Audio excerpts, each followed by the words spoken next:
The death of Marquette teen Jordan DeMay last year continues to spark important conversations here in the Upper Peninsula and across the country. His story has been shared thousands of times, the impacts being felt in homes, communities near and far, and by those who loved and knew Jordan. Jordan's story shook us as parents, as educators, as human beings. That night, I last spoke to him on FaceTime. Said goodnight as normal. In the morning, it was a normal morning for me as I got up with my kids. I had seen a text from Jordan during the night, and I sent him a text just asking how he was and telling him I hoped he had a good day, and he didn't respond. And when he didn't respond, I knew that something wasn't right. So I contacted Jordan's dad, and, things just escalated from there as we found out what had happened in that 6-hour period the night before. Jordan died by suicide on March 25th, 2022, after an exchange we've just learned more about in the last month. 3 Nigerian men are charged with creating a fake account on Instagram and using a sexually explicit photo sent by Jordan to blackmail him into sending them money. We now know that when Jordan didn't send enough money, these men threatened to share the photo with his family and friends, pushing Jordan to take his own life. It's called sextortion, and it's far more common than we may have ever realized. The men in Jordan's case are awaiting extradition to the United States to face charges. It will be a long legal process and one we will certainly follow. But in the meantime, Jordan's story continues to make an impact, and it's important we keep this conversation going. Last week, on what would have been Jordan's 19th birthday, I sat down with Jordan's mother, Jennifer Buta, as she talked very openly about her son grieving his death and her fight to help other kids. The stories and the memories of Jennifer Buta's son, Jordan DeMay, come without effort.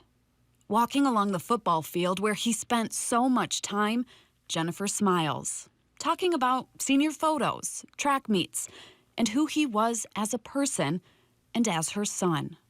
Jordan was a really social individual. He had many groups of friends. He was kind to everyone. He would be the kid who came into the room and flashed a smile or was dancing to the music, goofing off in the locker room. But he was also really close to his families and had a deep love for his sisters. We were very close, very close. Yeah. Jennifer recalls traveling for sports together, listening to music, shopping, goofing off, just having conversations in the kitchen, at night before bed, doing the simple things together like aligning their schedules. It's those quiet moments, the ones you don't realize are so precious, she seems to miss the most. I wish he were here today to celebrate his birthday and we could go to the beach like he would want to. I miss him every single day. It's been over a year since Jordan died by suicide. She says life since that day has been overwhelming, emotional, nearly too much to comprehend. A year ago, I said I would live life for Jordan, and we have to make something meaningful come of this horrible situation.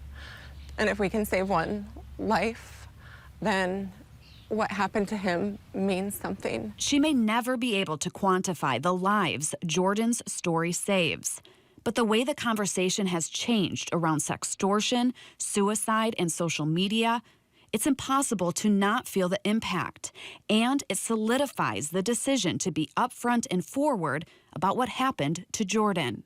Why? Why did you decide to just come forward with it rather than stay quiet?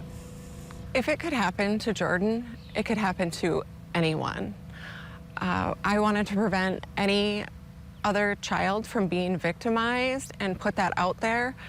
As parents, if we didn't know about sextortion, we were certain that other parents didn't know about it either, and it was time to sit down and have a conversation. And those conversations are happening here in the Upper Peninsula and across the country. Jennifer has heard from parents as far away as Georgia. She's felt pride, knowing that parents are sitting down and engaging with their kids in new ways because of Jordan. For me, as a mother of a little boy, I hadn't had a conversation like that with my son, but you bet I did as soon as I read your story and read about Jordan. And so I can only imagine there have been a lot of those kinds of moments where people have reached out. I mean, are you getting that kind of a response? Definitely. We get messages all the time from parents. It definitely sparked conversations that parents would not have had with their children. And also let children know that if this did happen, it's okay to go to your parents and ask them for help in this situation. It doesn't take away her loss. It doesn't fill the void. But it does keep her moving forward to see her son's legacy form into a meaningful and powerful force. Tomorrow, we continue the conversation. The Online Child Protection Act, the push by Jennifer to get it passed, the support the bill is receiving, and how it serves not as a fix-all, but as a starting point to protecting our children from online predators. Jordan's story changed the conversation, created momentum, and now it's up to all of us to ensure what happened to him and his family doesn't happen to others.